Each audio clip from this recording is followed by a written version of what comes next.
Om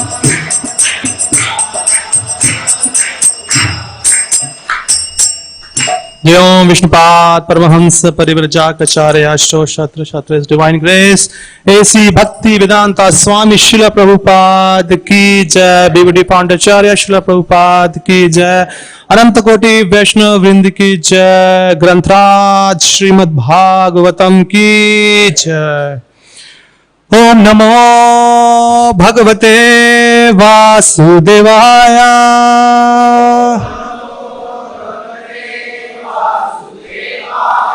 Om Namo Bhagavate Vasudevaya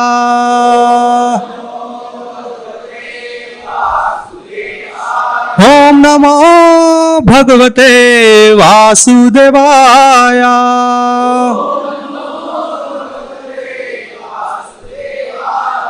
हरे कृष्णा। आप सभी भक्त लोगों का स्वागत है आज के इस प्रातःकाल श्रीमद् भागवतम कक्षा में। आज हम लोग श्रवण कर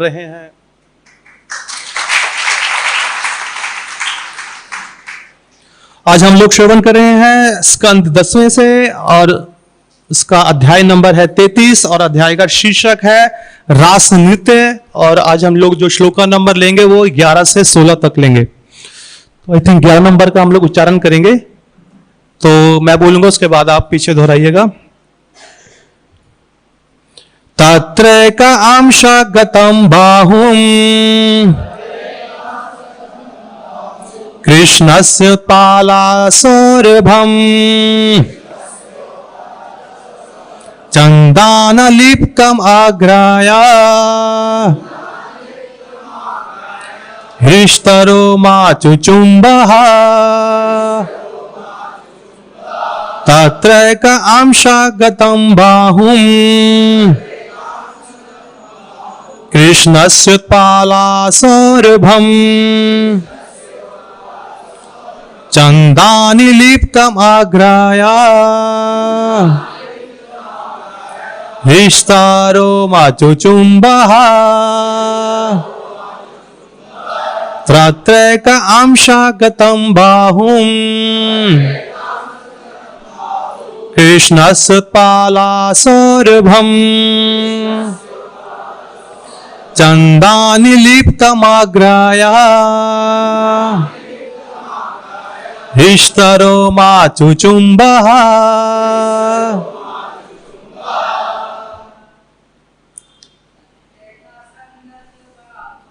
तत्रैक अंशगतं बाहुं कृष्णस्य पालासौरभम् चन्दानिलिप्तमाघ्राय हृष्टरो माचुचुम्बः। कोई और?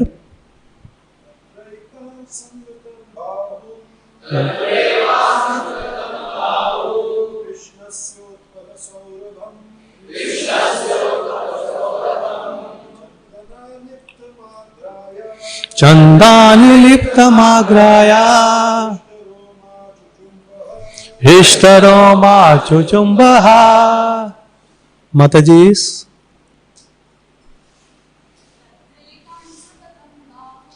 तत्रैक अंशगतं बाहुं कृष्णस्य पालासौरभम् चन्दानिलिप्तमाघ्राय हृष्टरो माचुचुम्बः।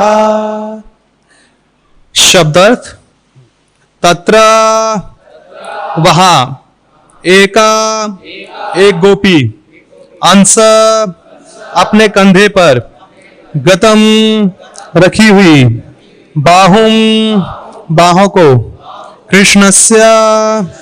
कृष्ण की उत्पल नीले कमल सदृश सौरभम जिसकी सुगंध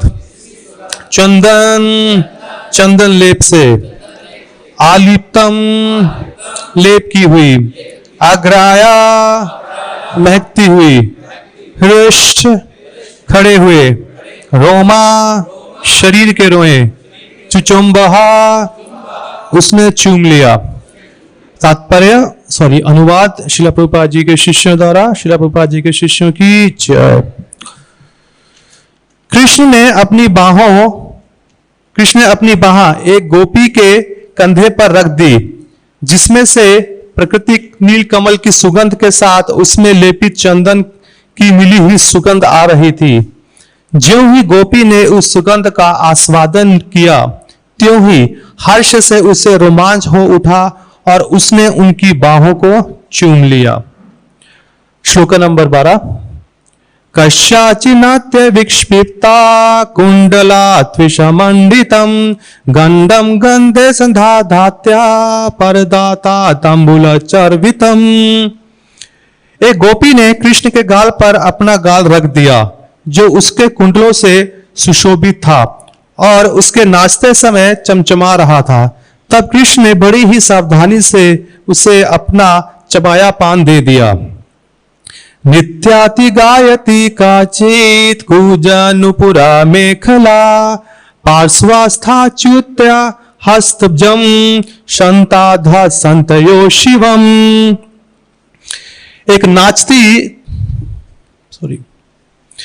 एक अन्य नाचती तथा गाती हुई गोपी, उसके पांव के नुपुर और कमर की करधनी के घुंघरू बज रहे थे, थक गई। अंततः उसने अपने पास ही खड़े भगवान अच्युत के सुखद कर कमल को अपने स्तनों के ऊपर रख लिया।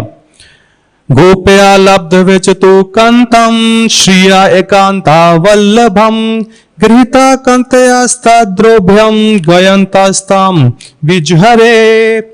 लक्ष्मी जी के विशिष्ट प्रिय भगवान अच्युत को अपने घनिष्ठ प्रेमी के रूप में पाकर गोपियों ने अंतः आनंद लूटा। वे उनको अपनी भुजाओं में लपेटते थे और यह उनके यश का गान कर रही थी। कानों के पीछे लगे कमल के फूल गानों को अलंकृत कर रही बालों की लटें तथा पसीने की बूंदें गोपियों के मुख की शोभा बढ़ा रही थी। उनके बाजूबंदों तथा घुंघरियों की रुंझुन से और की संगीतात्मक ध्वनि उत्पन्न हो रही थी और उनके जूड़े बिखरे हुए थे। इस तरह गोपियों भगवान के साथ रास नृत्य के स्थल पर नाचने लगी और उनका साथ देते हुए भौरों के झुंड गुनगुनाने लगे। एवं प्रसिफंगा कर्मि भ्रंशा सिंगाद केशन दुमा विलास हसी रे मे रमेश व्रज सुंदरी भीरा यथर्भका स्वपति मिंबा बिंब्रमाहा। इस प्रकार, इसमें तात्पर्य भी है इस श्लोक में, ये आखिरी श्लोक है 16वां नंबर। इस प्रकार आदि भगवान नारायण लक्ष्मीपति भगवान कृष्ण ने व्रज की युक्तियों का आलिंगन करके, उन्हें दुलार करके तथा अपनी तिरछी चंचल हंसी से उन्हें प्रेम पूर्वक निहार करके उनके साथ में आनंद लूटा। वह वैसे ही था जैसे कि कोई बालक अपनी परछाई के साथ खेल रहा था।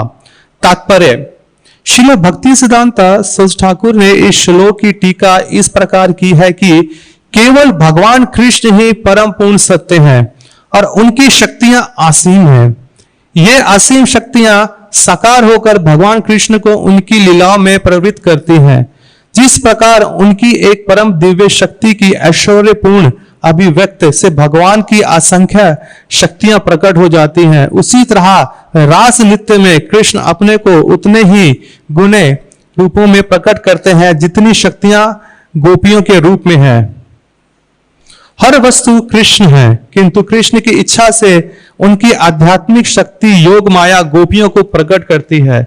जब उनकी अंतरंगा शक्ति योग माया उनके दिव्य भावों के प्रवर्धन हेतु ऐसी लीलाएं प्रकट करती है, तो वह वैसे ही होता है जैसे कि कोई बालक अपनी ही परछाई से खेल रहा हो। किंतु चूंकि ये लीलाएं उनकी ही आध्यात्मिक शक्ति द्वारा रची जाती है, अंततः वह नित्य तथा स्वतः प्रकट होने वाली है। ओम अज्ञानातिमिरन्धस्य ज्ञानाञ्जनाशलाकया चक्षुन्मीलितं येन तस्मै श्री गुरुवे नमः। श्री चैतन्य मनोभीष्टं स्थापितं येन भूतले स्वयं रूपा कदा मह्यं ददाति स्वपदान्तिकं। हे कृष्णा करुणा सिंधो दीनबंधो जगत्पते गोपीशा गोपिका कांता श्री राधा कांत नमोस्तुते। तप्त कांचना गौरंगी श्री राधे वृंदावनेश्वरी विश्वभानुसुते देवी प्रणमामि हरिप्रिये। नमो विष्णुपदाय कृष्णा प्रस्थाय भूतले श्रीमते भक्ति वेदांता स्वामिनिति नामिने। नमस्ते सरस्वते देवे गौरवाणी प्रचारणे निर्विशेषा शून्यवादी पश्चाति देशतारणे। जय श्री कृष्ण चैतन्य प्रभु नित्यानंदा श्री अद्वैता गदाधार शिवासादि श्री गौर भक्त वृंदा। हरे कृष्णा कृष्णा कृष्णा हरे हरे हरे राम राम राम हरे हरे। हरे कृष्णा। अभी ये जो अध्याय चल रहा है ये इतना महत्वपूर्ण है कि बहुत सारे स्पीकर इससे अपना पल्लू छुड़ा देते हैं कि हमें इस पे बोलना ही नहीं है, क्योंकि ये इतना उच्च स्तर का लीला है कि इसके लिए ना कोई बोलने वाला क्वालिफाइड है ना कोई सुनने वाला क्वालिफाइड है आज की डेट में। वैसे ऐसा नहीं है कि लोगों के पास बोलने के लिए मैटर नहीं है, मगर ये पब्लिकली ये सब चीजें डिस्कस नहीं करी जाती हैं क्योंकि ये किसी का प्राइवेट अफेयर है। ये इतना प्राइवेट अफेयर है कि कोई भी नहीं चाहता कि उनके कुछ जो महत्वपूर्ण लोग हैं उनके सिवा पूरी दुनिया को मालूम पड़े। इसे माधुर्य लीला यहाँ पे चल रही है, इतना इतना गोपनीय है कि हमारे जितने भी पूर्ववर्ती आचार्य हैं इन्होंने इस पे अपनी कमेंट्री खुल के देने में उन्होंने थोड़ी सी हिचकिचाहट दिखाई है। क्यों? क्योंकि लोग इतने ज्यादा भी क्वालिफाइड नहीं है। अगर आप लोग वृंदावन के धाम में गएंगे जहां पे सनातन गोस्वामी जी की समाधि है, उसी समाधि के पास में एक समाधि और है, उसका नाम है ग्रंथ समाधि। ग्रंथ समाधि अगर आप देखेंगे वहां पर एक ग्रंथ समाधि है, कोने में जाकर लेफ्ट हैंड साइड में पड़ेगी। तो वो ग्रंथ समाधि जितने भी हमारे छठ गोस्वामी हैं और भी गोस्वामी हैं उन्होंने भगवान की जो गुह्यम लीला है, उनकी जो रास लीला है, माधुर्य लीला है, उस पे इतना विस्तार से वर्णन किया था और उसको लिपिबद्ध कर दिया। फिर बाद में उनको ये रियलाइजेशन हुआ कि जो कलयुग के लोग हैं वो इतने अधम हैं कि इन लीलाओं को वो गलत तरीके से प्रस्तुत करेंगे और गलत तरीके से अपने जीवन में उदाहरण करेंगे। तो इतना ये कॉन्फिडेंशियल मैटर है, तो बेटर है कि इन लोगों के पास ये चीज पहुंचे ही ना।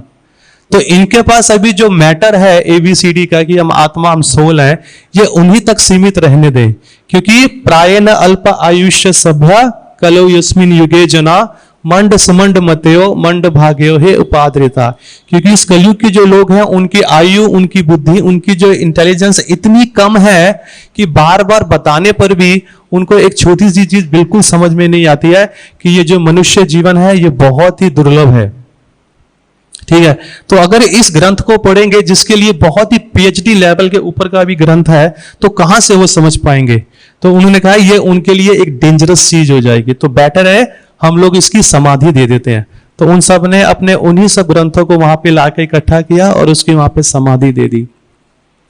तो देखिए ये जो 16वां जो आज का श्लोक है वो कितना सुंदर बताता है भक्ति सिद्धांत महाराज। हम सब जानते हैं भक्ति सिद्धांत महाराज कितने क्वालिफाइड और कितने बड़े स्कॉलर थे अपने टाइम के, और आज भी हैं। उनको बोला जाता था वो चलते फिरते इंसाइक्लोपीडिया है। वो जो बुक एक बार पढ़ लेते थे वो उनके दिमाग में छप जाती थी। ठीक है, इतने शुद्ध भक्त थे और भगवान विष्णु की वो एक तरह से रे थे, उनकी तरंग थे एक तरह से।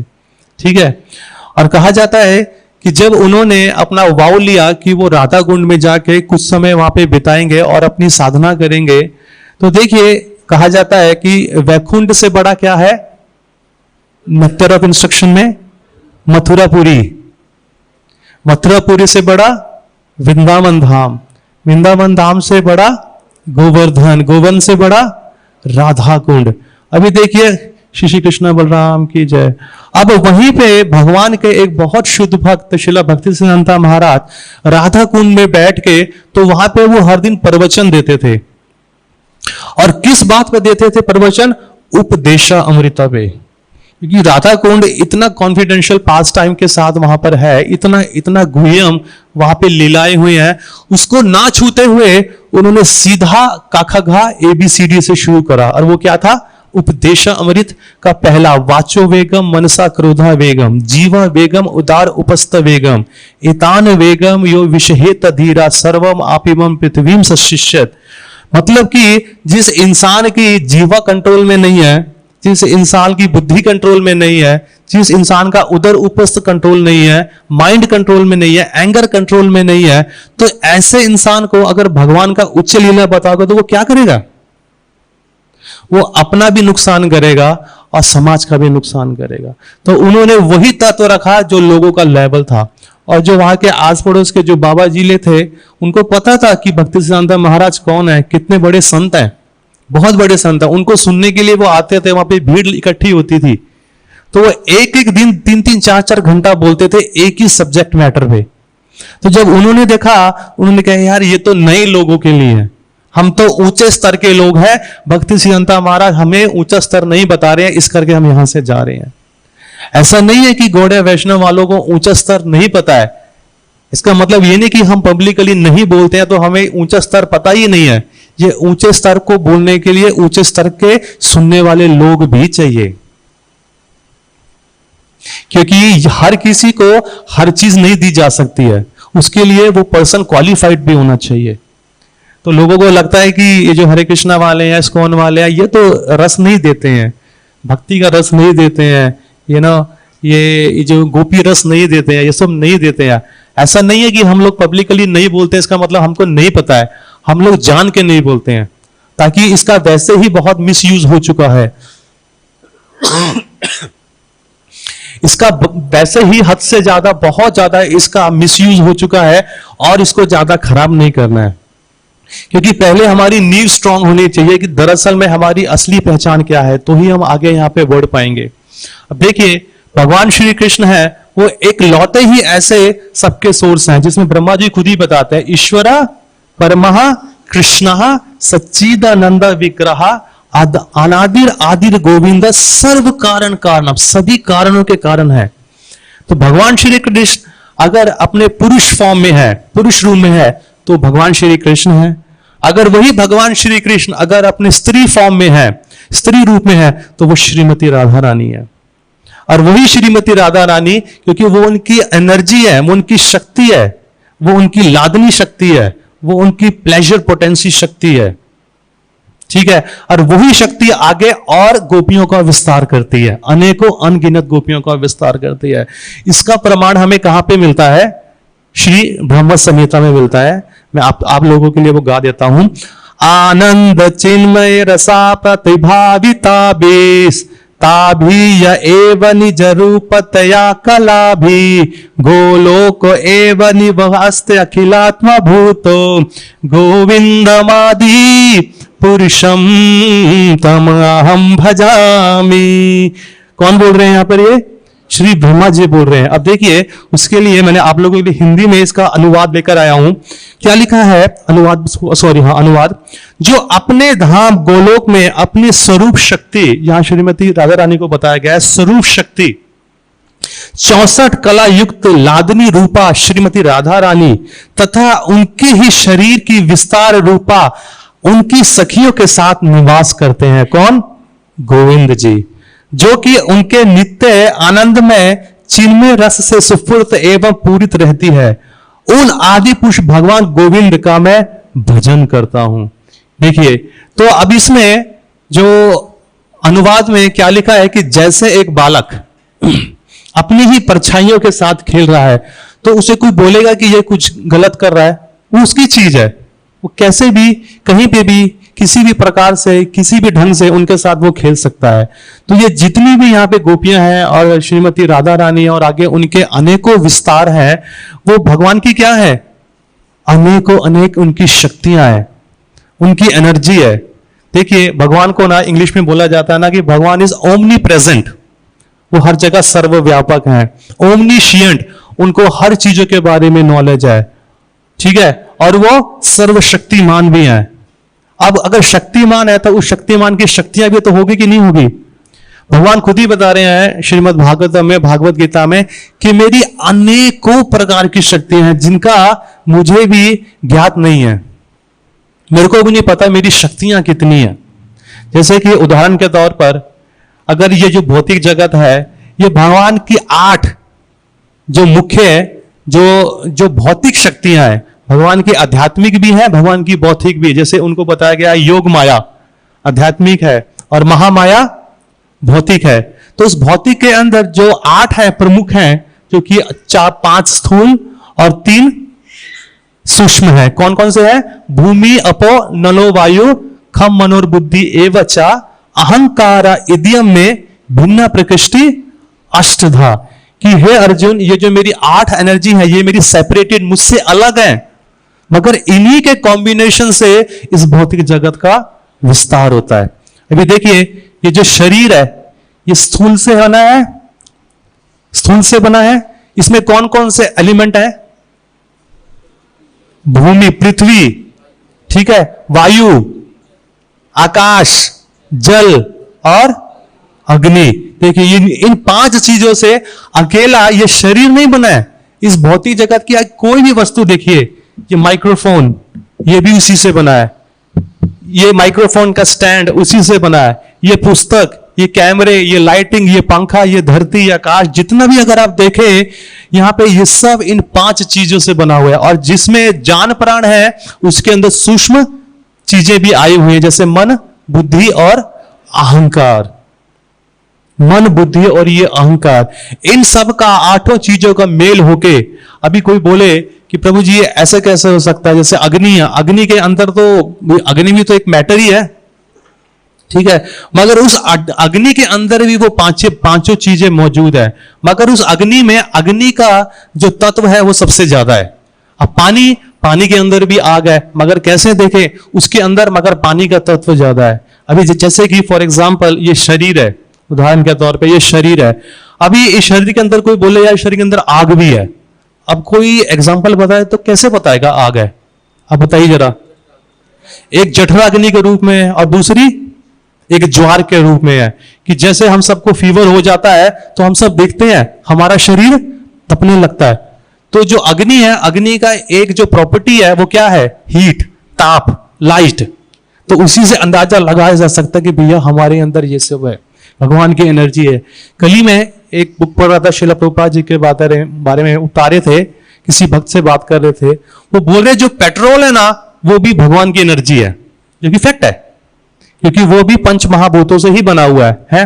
तो बोल रहे जो पेट्रोल है वो भी है, और वो पेट्रोल अगर भगवान की सेवा में लगाया जाए, कृष्ण भावनामृत के प्रचार में लगाया जाए तो सर्वोच्च है। जैसे कि आप लोगों के पास गाड़ी है, गाड़ी में डलता है पेट्रोल। अब पेट्रोल के अंदर अगर आप पेट्रोल गाड़ी में डाल के कृष्ण भावनामृत के लिए प्रचार करेंगे, चाहे बुक डिस्ट्रीब्यूशन के लिए जा रहे हैं, टेंपल के लिए आ रहे हैं, धाम जा रहे हैं, अपने आप को लेके, घर परिवार को लेके, भक्तों को लेके, तो ये भगवान की सेवा में यूज हुआ है। तो जितने भी हमारे पास भौतिक चीजें हैं, भौतिक चीजों में और क्या क्या आता है? हमारा खुद का माइंड, हमारा खुद का इंटेलिजेंस, हमारी खुद की नॉलेज, हमारा खुद का जो हमारे पास अलग अलग तरह का स्किल्स है, वो जितनी भी सब चीजें हैं वो भगवान की सेवा में लगने चाहिए।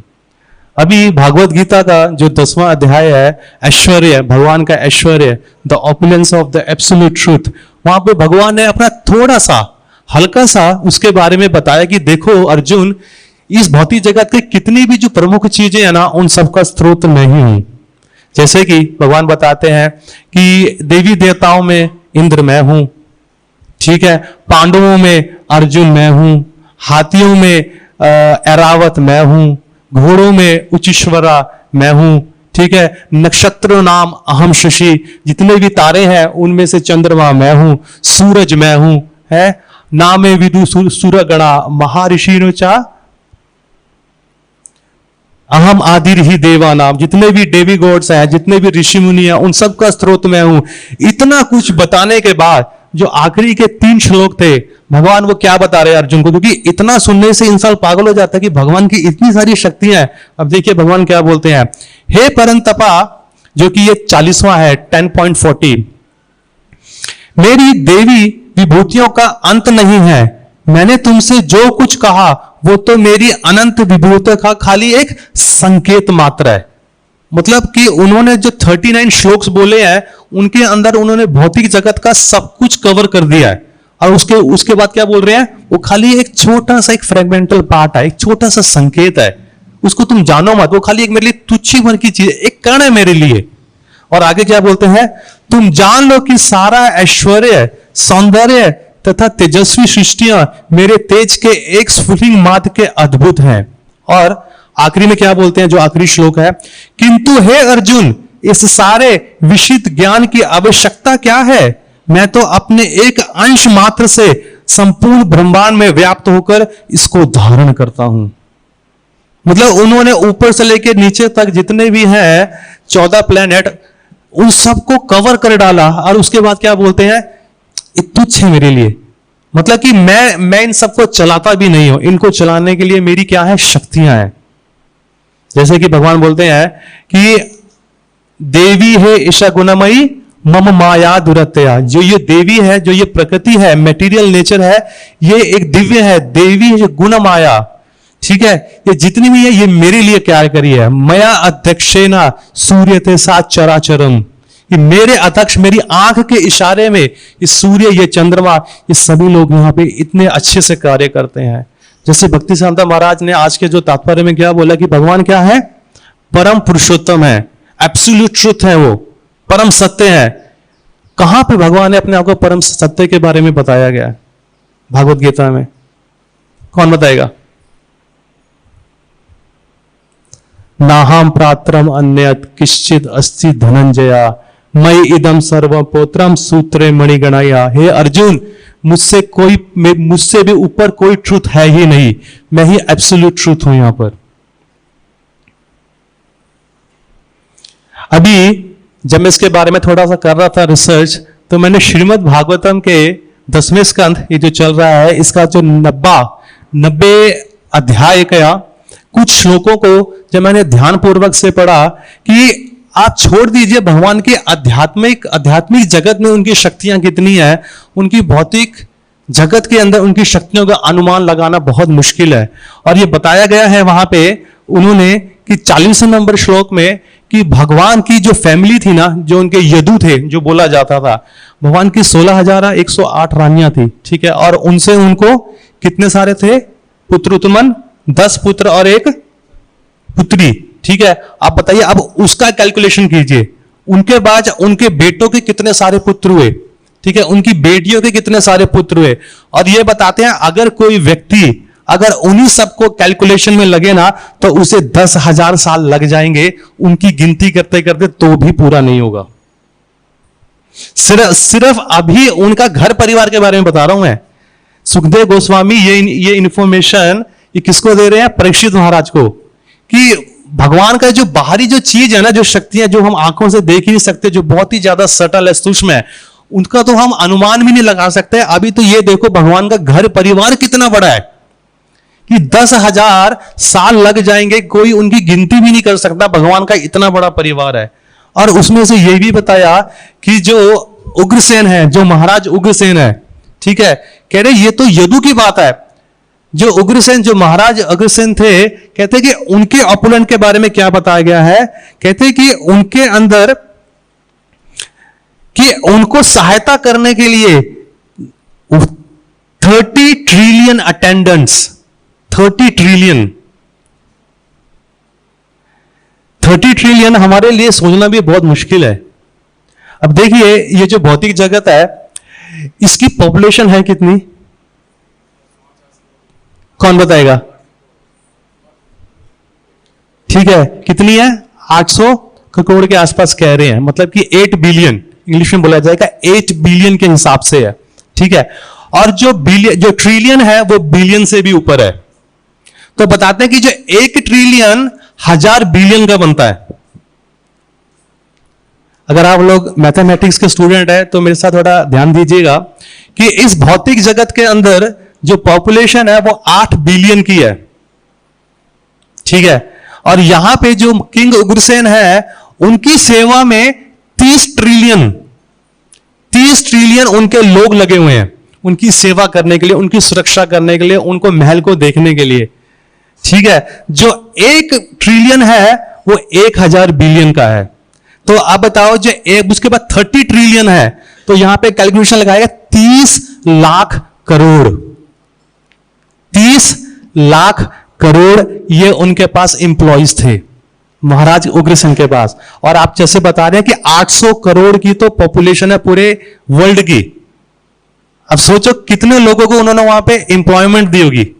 लोग बोलते पॉपुलेशन बढ़ गई है, ये प्रॉब्लम होगी, वो प्रॉब्लम होगी। अरे महाराज के ऑपुलेंट देखना तो इधर देखो, 30 ट्रिलियन लोग उनके लिए काम करते हैं।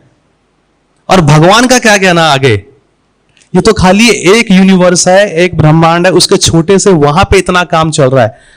और जैसे हम लोग भागवतम में उठा के पढ़ते हैं कि कैंटो 2 में, कैंटो 3 के अंदर कि महाविष्णु जी के पोर से, क्योंकि जो 3 पुरुष अवतार है वो भी भगवान की एनर्जी ही है।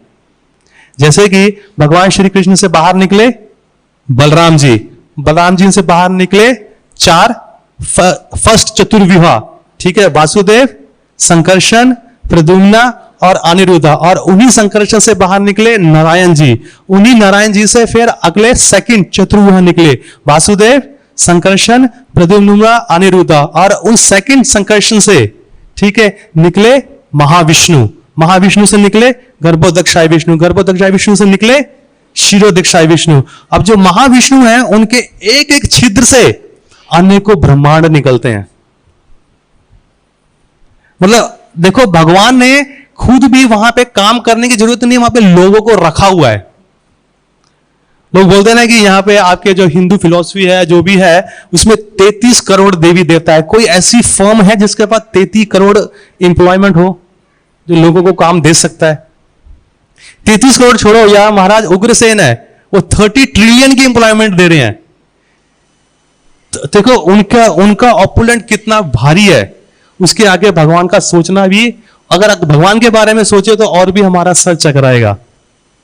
मतलब भगवान की शक्तियां इतनी विस्तार से हैं, इतनी विस्तार से हैं, उनका अनुमान लगाना बहुत ज्यादा मुश्किल है, ठीक है। अब कोई इंसान, और आप भी इतनी देर से ये बैठ के इतना कुछ सुन रहे हैं, अभी कोई जो अनजान लोग होते हैं वो इतना ना सुनने के बाद वो ये क्लेम कर बैठते हैं कि हम भगवान श्री कृष्ण को बहुत अच्छे से जानते हैं। सोच रहे हो, अभी उनकी शक्तियों का विस्तार के बारे में नहीं पता। उनकी भगवान क्या बोल रहे हैं कि मैं जो जितना तूने अर्जुन सुना है ना चैप्टर 10 के अंदर, ये कुछ नहीं है। ये जो कण होता है ना, कण उससे भी छोटा है ये मेरा ऑपुलेंट। तो उसका अनुमान भी नहीं लगा सकते हो कितना बड़ा है। और एक जीव है जो कि, जैसे कि अगर आप लोगों को पता होगा, एक पास टाइम श्रील प्रभुपाद अपने प्रिय शिष्य हिज होलीनेस तमाल कृष्ण महाराज को एक बार थोड़ा डांट रहे थे, क्योंकि उनको थोड़ा कहीं से कहीं थोड़ा सा आ गया था प्राउड कि मैं बहुत इंपॉर्टेंट आदमी हूं प्रभुपाद जी की आर्मी में, जो कि वाकई वो थे, मगर गुरु है वो थोड़ा भाप लेता है। तो उन्होंने बुलाया अपना महाराज को, तमाल कृष्ण महाराज को, अकेले रूम में, और उनको एटलस दिखाया। एटलस, ठीक है, एटलस आजकल तो नहीं मिलता एटलस, आजकल तो सब गूगल हो गया मैप फोन के अंदर। पहले होता था गोल गोल सा एटलस मैप होता था टेबल पे, हाँ, ग्लोब, एटलस ग्लोब होता था। तो उन्होंने बुलाया, बोले तमाल कृष्ण इधर आओ, मुझे आपसे एक बात करनी है। कहते देखो आप भी भागवतम पढ़ते हो और मैं भी पढ़ता हूं, बताओ कि भगवान के कितने अनेकों ब्रह्मांड है ना, कितने हैं? वो कहते हैं कि जैसे समुद्र के किनारे जो रेत है ना, रेत, अगर एक एक रेत भी काउंट हो जाए ना तो वो काउंट हो सकती है, मगर जो भगवान का जो ब्रह्मांड है ना वो काउंट नहीं हो सकता। इतना अनलिमिटेड है भगवान का ब्रह्मांड। और एक एक ब्रह्मांड के अंदर जो ब्रह्मा जी हैं, किसी के 4 सर, किसी के 8 सर, किसी के 12 सर ही है। कहते तुम उसके हिसाब भी नहीं लगा सकते। कहते हाँ प्रभुपाद जी आप बिल्कुल सही बोल रहे हैं, हम उसका बिल्कुल भी हिसाब नहीं लगा सकते हैं। कहते हाँ, कहते उन अनगिनत जिसकी कोई गिनती नहीं है, उनमें से एक छोटा सा प्लेनेट है अर्थ, और एक छोटा सा ब्रह्मांड है, ये जो हमारा ब्रह्मांड है, और उसमें से एक छोटा सा प्लेनेट है अर्थ। देख रहे हो? कहते हाँ प्रभुपाद जी बहुत छोटा सा प्लेनेट है। कह रहे ये देखो ये वो प्लेनेट है। कहते हाँ है। कहते इस प्लेनेट के अंदर बहुत सारे देश हैं, ठीक है, अनेकों देश हैं, 100 से ऊपर, 150 से ऊपर, ठीक है। हाँ जी प्रभुपाद जी हो है। उनमें से एक देश है छोटा सा, उसे बोलते हैं दी USA, अमेरिका। कहते हाँ। कहते उस अमेरिका के अंदर अनेकों स्टेट है। कह रहे हैं हाँ जी है, ठीक है। उस स्टेट के अंदर कितनी सारी स्ट्रीट्स हैं? बहुत सारी स्ट्रीट्स हैं, ठीक है। उन स्ट्रीटों में एक स्ट्रीट है हमारी वाली, और उसमें एक व्यक्ति रहता है, उसका नाम है तमाल कृष्ण, और वो सोचता है वो दुनिया का बहुत बड़ा आदमी है। तो प्रभुपाद जी ने उनको इस तरह से लेसन दिया, क्योंकि कहीं ना कहीं उन्होंने भाप लिया था। गुरु हैं, गुरु भाप लेते हैं ये सब चीजें। मगर जब ये महाराज खुद ही अपने बारे में ये स्टोरी बता रहे थे ना, तो बोल रहे थे तब मेरी आंखें खुल गई कि मेरे गुरु मुझसे क्या चाहते हैं। कि हमें बिल्कुल भी अपने आप को ये नहीं समझना चाहिए हम दुनिया के बहुत इंपॉर्टेंट इंसान है, दुनिया के सबसे बड़े इंसान है, कि अगर हम कल को नहीं गए ना ऑफिस में, हमारे ऑफिस का दिवालिया निकल जाएगा और ये दुनिया नहीं उठेगी। अगर मैं कल सवेरे नहीं उठा जल्दी से, तो दुनिया भी नहीं चलेगी मेरे बगैर। नहीं, ये कितने बड़े भ्रम में जी रहे हैं, ठीक है ना। अभी भागवत, अभी जो जितने भी स्क्रिप्चर्स है प्रभुपाद ने लिखे हैं, साधु संतों ने लिखे हैं, ठीक है, भगवान ने दिए हैं, इनका एकमात्र उद्देश्य यही है। वो क्या है? जीवा को अपने पास लेकर आना। माया मुग्ध जीवेरे नाही सदा कृष्ण ज्ञाना, जीवे रे कृपा कैले कृष्ण वेद पुराना। कि माया के मुग्ध में आके देखिए, भगवान को कुछ करने की जरूरत नहीं, उनकी माया एनर्जी ही बहुत ज्यादा काफी है हमको हिलाने के लिए, ठीक है ना। कि इतनी ज्यादा माया ने हमें मुक्त कर रखा है, क्योंकि हम ये, और वो क्या है माया मुक्त का सबसे पहला वार क्या है? हम ये शरीर है, आत्मा नहीं है, और इस बेस पे अपना पूरा जीवन जी डालते हैं। इस सबसे बड़ा भ्रम है, ठीक है। और इसी भ्रम में जीते जीते हमें यही नहीं पता भगवान श्री कृष्ण कौन है। मगर जीवे रे कृपा कैले कृष्ण वेद पुराना। जीवों पे कृपा करने के लिए, उनको बचाने के लिए, अपने भगवत धाम वापस लाने के लिए भगवान ने वेद शास्त्रों को निर्माण किया हुआ है। तो इन्हीं वेद शास्त्रों का हमको अच्छे से अध्ययन करना है, उसे समझना है और अपने जीवन में उतारना है, तभी हम भगवान और भगवान की शक्तियों को अच्छे से समझ पाएंगे। वैसे तो नामुमकिन है ये समझ पाना, मगर कहीं ना कहीं हम कोशिश जरूर कर सकते हैं। क्योंकि कहा जाता है चैतन्य चरितामृत में कि जो भगवान है वो 4 चीजों से जाने जाते हैं, नाम, रूप, गुण और लीला, इन 4 चीजों से। मगर सर्वप्रथम नाम है। जब हम नाम लेने लगेंगे अच्छे से भगवान का जपा, कि हरे कृष्णा कृष्णा कृष्णा हरे हरे, हरे राम राम राम हरे हरे, जब ये नाम हम अच्छे से लेने लगेंगे, शुद्ध नाम है, तब हमें भगवान के रूप के बारे में पता लगेगा। और जब हमें भगवान के रूप के बारे में पता लगेगा, तब हमें भगवान के गुण के बारे में पता लगेगा। जब भगवान के गुण के बारे में पता लगेगा, तो आखिरी में ये लीला आती है भगवान की, जो इतनी गुह्यम लीला आती है, तभी हमें उन लीलाओं को समझ में पाएंगे। क्योंकि इन लीलाओं को सुनने का एकमात्र पर्पस यही है भगवान का, इन लीलाओं को करने का, कि जितनी भी जीवात्मा है वो भगवान के प्रति 100% शरणागत हो जाए, भगवान के प्रति 100% शरणागत हो जाए। इसका एकमात्र है। मगर जो बद्ध जीव है, उन इन लीलाओं को सुनने के बाद वो क्या करता है? वो बोलता है इस फिल्म स्टोरी का हीरो मैं बनना चाहता हूं। वो लीला का हीरो बनने का कोशिश करता है कि देखो भगवान भी हीरो थे, इतनी सारी हीरोइनें थी, मैं हूं, मेरी कहां हीरोइन। तो वो इन सब भावों में आ जाता है। नहीं, इन सब लीलाओं का एकमात्र पढ़ने का उद्देश्य है भगवान की तरफ पूरी तरह शरणागत रहे हम, एकमात्र। क्योंकि ये बहुत ही माधुर्य लीला है। तो पहले नाम अच्छे से, फिर भगवान, उसके बाद जब भगवान देखेंगे ये बच्चा बहुत ज्यादा सीरियस है, तो अंदर से वो ऐसे अरेंजमेंट करेंगे तो उनके गुण के बारे में पता लगने लग जाएगा। उसके बाद सॉरी उनके रूप के बारे में पता लगने जाएगा, उसके बाद उनके गुण के बारे में पता लगने जाएगा, उसके बाद फिर लीला के बारे में, जो कि सबसे चौथा स्टेज है यहाँ पर। तो हमें वर्कआउट करना है कि हम अपने बेस पे काम करें, जो कि हमारी नींव पे, क्योंकि अगर आपकी नींव स्ट्रांग नहीं है तो आप अपने भक्ति का जितना भी बड़ा बिल्डिंग बनाइए वो सब लड़खड़ाएगा। क्योंकि आप लोगों के भी अपने अपने घर हैं, अगर आप लोगों ने घर बनाए होंगे तो देखना सबसे ज्यादा समय नींव पे ही लगता है। ऊपर first floor, second floor, third floor वो ऐसे तैयार हो जाते हैं, उसमें कोई प्रॉब्लम नहीं है, क्योंकि जब नींव है वो नींव first floor, second floor, third floor को वो होल्ड करती है। अगर वो ही कमजोर है ना तो वो बिखर जाएगा। तो हमें भक्ति में यही करना है कि अपने आप को कैसा भी मौसम आए, आंधी तूफान आए, भक्ति में बिखरना नहीं है। उसके लिए हमारी नींव बहुत ज्यादा स्ट्रांग होनी चाहिए। उसके लिए अच्छे से माला करना है, भागवतम का अच्छे से श्रवण करना है, ठीक है, भगवान का सेवा करना है, भक्तों का संग करना है। अगर आपके पास समय मिले तो आप लोगों को भी प्रचार कीजिए, ठीक है। 5 मिनट बचे हैं, मैं कुछ प्रश्न का लेना चाहूंगा और प्रयास करूंगा कि उनका उत्तर दे सकूं।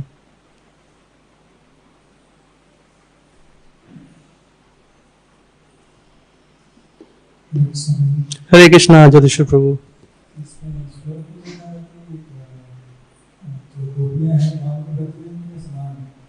भगवान के प्रतिबिंब के समान है। हाँ जी, देखिए भगवान का जो पहला प्रतिबिंब है उसको ये भी बोला जाता है कि स्वरूप शक्ति। तो भगवान का जैसे मैंने एग्जांपल दिया था कि भगवान के लेफ्ट हैंड साइड से कौन निकली है, उनकी फर्स्ट स्वरूप शक्ति श्रीमती राधा रानी, और श्रीमती राधा रानी से निकले हैं गोपियां। तो इस हिसाब से जो राधा रानी है वो भी भगवान को बिलोंग करती हैं, गोपियां हैं वो भी भगवान को बिलोंग करती हैं। क्योंकि शक्ति की शक्ति की शक्ति, एते चमसा कलहा पुंसा कृष्णास्तु भगवान स्वयं। तो जितने भी इनकारनेशन है वो सब भगवान से, क्योंकि भगवान ही सबके स्रोत हैं, वो सबके ओरिजिन है, सर्व कारण कारणम। तो इस हिसाब से हम देख सकते हैं कि भगवान से संबंधित राधा रानी भी है और उनसे संबंधित गोपियां भी हैं, क्योंकि वो उनकी नित्य पार्षद है, उनकी शक्तियां हैं अनेक, जैसे कि वृंदा देवी वृंदावन धाम में उनका एकमात्र उद्देश्य है, और उनके एम्प्लॉइज कौन है वृंदा देवी के? पैरेट, तोते। वो यहां वहां उड़ते हैं और वो सारी इंफॉर्मेशन वृंदा देवी को लाके देते हैं। वो वहां की मैनेजर है। वो जब देखते हैं कि भगवान को इस लीला में ये समय होने वाली है तो वो उसके लिए फैसिलिटीज अरेंज करती हैं। तो कैसे होता है? भगवान की इच्छा मात्र से। वो भगवान की एक एनर्जी है, तुलसी महारानी के रूप में, वृंदा देवी के रूप में। तो वो भगवान के लिए फैसिलिटेट करती हैं, उनको सेवा प्रदान करती हैं, उनके लिए चीजें लगा के। और वैसे एक एनर्जी है अनंत रूप के रूप में, अनंत शेष, वो उनकी एक एनर्जी है। बलराम जी उनकी एक एनर्जी है जो उनके लिए सब कुछ तैयार करते हैं, उनकी फैसिलिटीज के लिए। तो वैसे जो गोपियां हैं वो भी ऐसे ही तैयार करती हैं। भगवान को ये सब चीजें हैं वो भगवान को आनंद प्रदान करने के लिए कही है।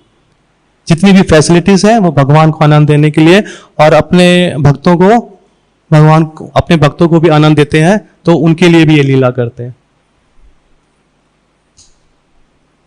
माइक ले लीजिए, माइक ले लीजिए। केशव प्रभु है, वो ऑनलाइन के लिए है वो माइक, जो कि हमारे ऑनलाइन है ना लिसनर्स, उनको दे दो माइक दे।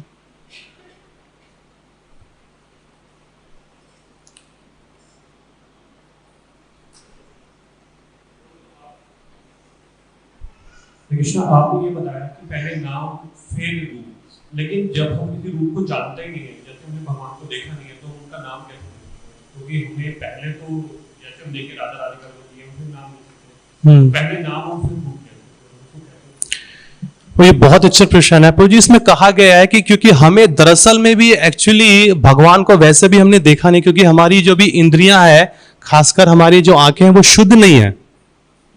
उन आंखों की शुद्धि करने के लिए ये हरिनाम दिया गया। हरिनाम एक मेडिसिन है, एक औषधि है। आप खुद एक डॉक्टर हैं, केमिस्ट हैं, तो आपको अच्छे से पता है कि जो पेशेंट लोग आते हैं उनको मेडिसिन की क्वालिटी क्या है उनको नहीं पता, उसमें इंग्रेडिएंट्स क्या है उनको नहीं पता है, उसके अंदर क्या है। मगर वो आप पे ट्रस्ट करके वो मेडिसिन लेते हैं और उसके बाद जब वो क्योर हो जाते हैं उनको लगता है हाँ यार ये मेडिसिन सही थी, ठीक है, इसी ब्रह्म संहिता में एक बहुत ही सुंदर जो श्लोक है वो हमारे ब्रह्मा जी बताते हैं, प्रेमांजुना चुरित भक्ति विलोचना संता सदैश विदेशु विलोकयंती यम श्याम सुंदरम चिंता गुना स्वरूपम गोविंदमादि पुरुषम तम अहम भजामि। कि जिसकी आंख में प्रेम का अंजन लगा हुआ है वो ही सिर्फ भगवान को देख सकता है। क्योंकि अगर आप भगवान को देख भी रहे हैं ना, वो साक्षात तो है ही है, मगर हमारे पास वो आंखें नहीं है कि भगवान को देखते सारी हमारे शरीर के अंदर कंपन शुरू हो जाए, अष्ट सात्विक का विकार शुरू हो जाए, आंखों से अश्रु हो जाए, हमको ये ना पता लगे कि ये दिन है कि रात है कि क्या है। हम जब आते हैं ज्यादा से ज्यादा हम भगवान को देखते हैं 30 सेकेंड, 1 मिनट, 2 मिनट, और मैक्सिमम कोई होगा बहुत ही प्यारा भक्त वो 5 मिनट तक भगवान को देखेगा, उसके ज्यादा वो भगवान के सामने स्टैंड ही नहीं करता है। मगर श्रीमद् भागवतम में देखिए, जो ध्रुव महाराज थे, प्रहलाद महाराज थे, जब उन्होंने भगवान को देखा वो जी युगो युगो बीत गए, युग युग बीत गए। तो जो शुरुआत है वो ऑफ कोर्स वो वहां पे साक्षात खड़े हैं, मगर हमारे पास वो आइज नहीं है कि भगवान को देखने के लिए कि वो भगवान साक्षात वहां पे खड़े हैं।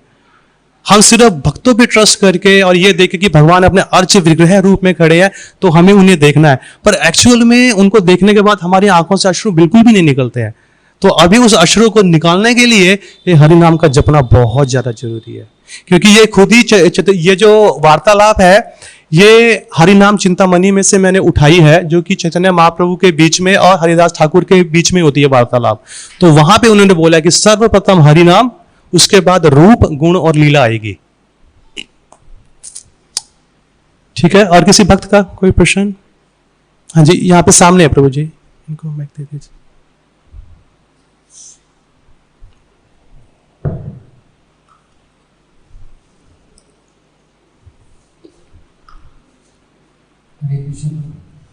आपने बताया कि ग्रंथ समाधि दी है, ग्रंथ समाधि के बारे में आपने बताया। आज के डेट में जो क्वालिफाइड लोग हैं, जो महापुरुष हैं, जिनको इस चीज़ के बारे में बहुत अच्छे से वो समझ सकते हैं उस चीज़ को, तो उनके लिए क्या ये लॉस है? नहीं नहीं, क्योंकि आज की डेट में कोई क्वालिफाइड नहीं है, अभी नहीं है, नहीं है, बता रहा हूं आपको। इसलिए जो गोस्वामी लोग हैं उन्होंने उनको वहां पे डाला है, क्योंकि हम सब कलयुग के प्रोडक्ट हैं। अगर जो क्वालिफाइड होगा ना, वो पब्लिकली आके अपने को अनाउंस नहीं करेगा, हम वेल क्वालिफाइड, मुझे 2 ग्रंथ मुझे पढ़ना है, लोगों को बताना है, क्योंकि ये इतना गुह्यम ज्ञान है ना, वो अपने तक ही रखते हैं। मैं ये भी नहीं बोल रहा कि अभी नहीं होंगे, वो भी है, मगर वो अपनी आइडेंटिटी को लोगों के सामने रिवील नहीं करते हैं। हमारा जो मूवमेंट है हरे कृष्णा मूवमेंट, ये प्रचार का मूवमेंट है, ठीक है ना। पहले लोगों को इस तरह पे उठाना है, जैसे प्रभुपाद जी बोलते हैं कि इनको जानवर वृत्ति से उनको पहले इंसान वृत्ति में लाना है। पर जिसके बारे में अभी अभी जो चल रहा है, संदर्भ चल रहा है, ये बहुत ही उच्च ज्ञान है। उसके बारे में क्या कहना है कि आपके आंसू अश्रु गिर रहे हैं भगवान की लीला को देख के, ये सब देख के। अगर गोस्वामी ने कुछ फैसला किया है, जो हमारे छठ गोस्वामी, तो उन्होंने कुछ सोच समझ के ही फैसला किया है ना। क्योंकि ये घूमे जो प्रभुपाद जी उनके जो शिष्य, उन्होंने इन पे तात्पर्य क्यों नहीं दिया, उन पे इतने बारे में क्यों नहीं होती चर्चा? इसलिए होती है चर्चा कि इसको मिस यूज हो जाएगा। अब देखिए लोग सहजे बन जाएंगे। वृंदावन में जाके देखिए ना, कितने सारे लोग हैं, लोगों को यही नहीं पता कि गोपी भाव है क्या, कि गोपियां किस कदर भगवान के लिए अपना सब कुछ निछावर करके भगवान की सेवा करती हैं, दूसरे लोगों को लेकर भगवान के पास आती हैं, इसे कहते हैं गोपी भाव। पर लोगों का मानना क्या है? गोपी भाव आदमी है, शेव कराओ, लिपस्टिक लगाओ, गहना पहनो, साड़ी पहनो, घाघरा पहनो, घूमो, इसे कहते हैं गोपी भाव। समझे? वो गोपी भाव नहीं है, उसे पागलपन कहते हैं, उसे कहते हैं बेवकूफी, उसे कहते हैं समाज के अंदर गंदगी फैलाना। अरे भैया, भगवान ने आदमी का स्वरूप दिया तो आदमी की तरह एक्ट करो ना यार, समझ रहे हो? उसे गोपी भाव नहीं कहते। ड्रेसिंग चेंज करना, साड़ी पहना, ब्लाउज पहना, वो नहीं है गोपी भाव। गोपियों का भाव है कि हर समय भगवान का चिंतन करना, ज्यादा से ज्यादा लोगों के प्रति, भगवान के प्रति लोगों को जोड़ना, इसे बोला जाता है गोपी भाव। कि शुद्ध, जब वो भगवान का चिंतन करती थी उनको शुद्ध बुद्धि नहीं रहती, वो कहां पर है, उससे बोला जाता है। समझे? तो ये जानना में बहुत जरूरी है।